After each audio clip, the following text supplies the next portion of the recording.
Hello Virgo, Sun, Moon, Rising, and Venus signs. Kamusta kayo?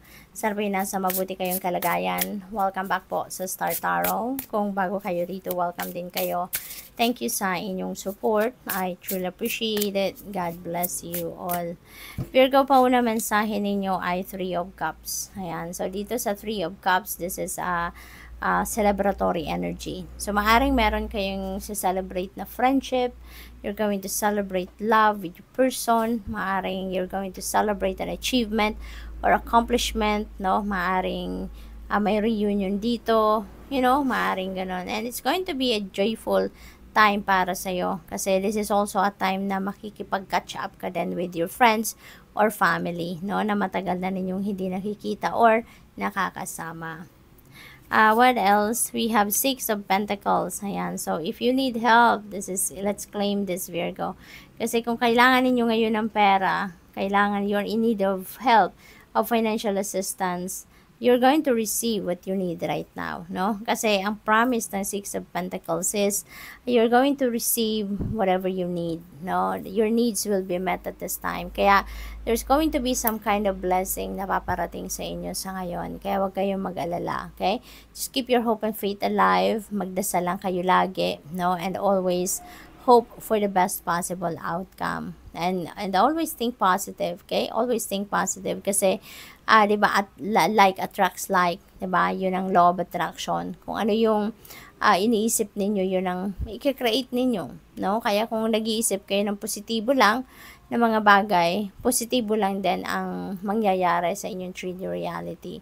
Kaya just keep hopeful, no, na kung ano man ang kailangan ninyo ngayon, anong pangangailangan ninyo sa pera, that will be met. Okay? Meron dadating na pera sa inyo.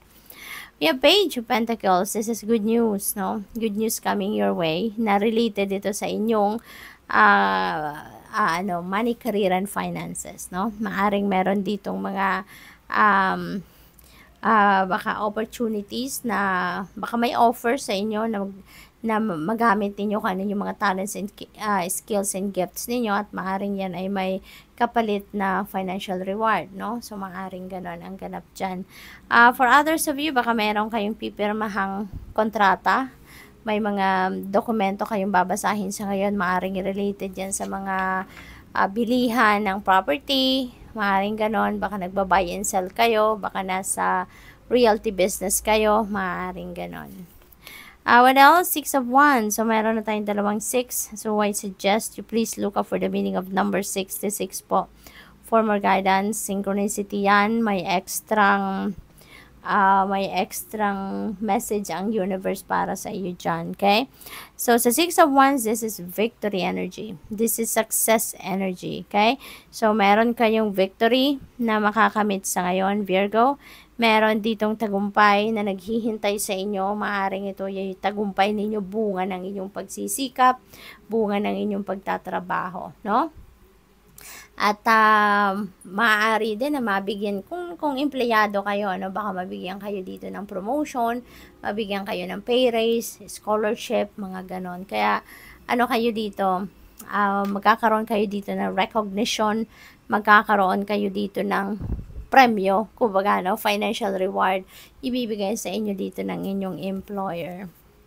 We have the Hierophant. Ayan, maybe isa kayong Virgo, baka isa kayong teacher, isa kayong advisor, baka isa kayong counselor, maaring ganun ang inyong trabaho, spiritual guide, spiritual person. Maaari din naman na hindi, baka kayo naman na naghahanap ng mga ganong klaseng tao, kasi baka naghahanap kayo ng opinion ng iba, advice ng iba, yung mga ganon, maaari din na, since meron tayong parang social gathering dito, so posible din na meron ikakasal sa inyo.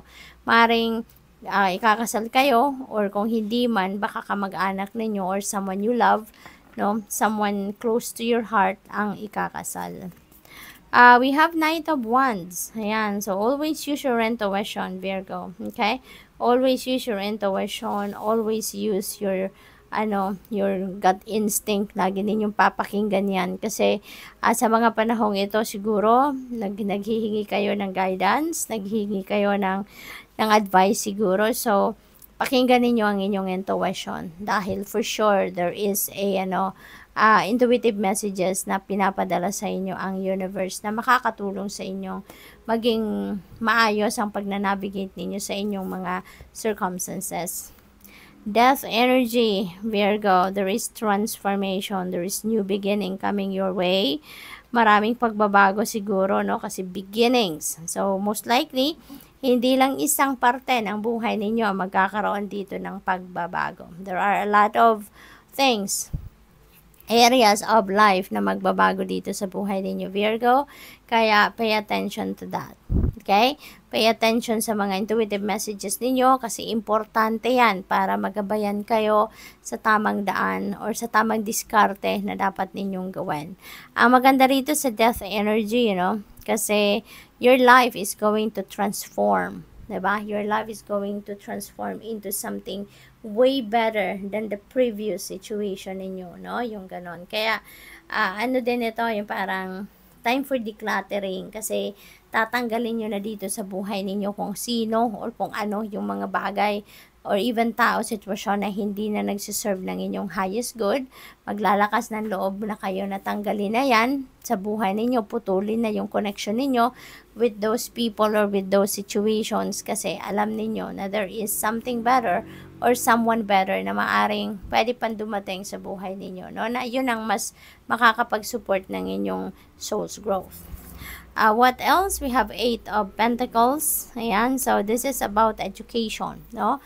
Knowledge, expanding your knowledge, expanding your studies. So siguro you continue on doing research, you continue on studies, siguro patuloy kayo nag-aaral, patuloy kayo nagre-research, no? Because you want to continue learn, no?